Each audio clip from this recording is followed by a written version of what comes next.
Fuzzy Thurston became a great friend. Man, he spoke at my wedding.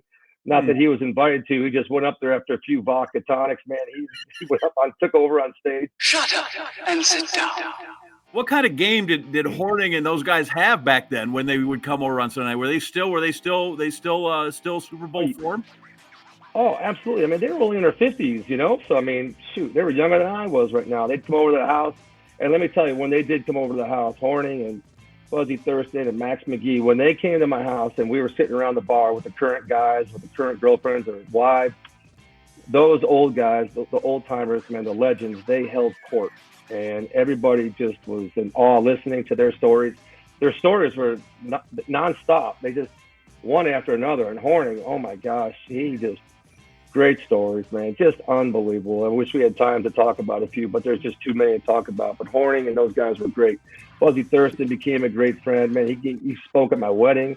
Not that he was invited to. He just went up there after a few vodka tonics, man. He went up on, took over on stage and just started speaking. It was unbelievable. Got down to 3-point stance after he gave me a little speech, and I got the crowd fired up at my wedding. Good times with those guys. That was one of the neatest things. People ask me what was one of the coolest things about being a Green Bay Packer, and for me to be able to say that I was such good friends with those legends was an honor for me, and that was one of the greatest things that I enjoyed that I was able to do. What a perk. Shut up and sit down.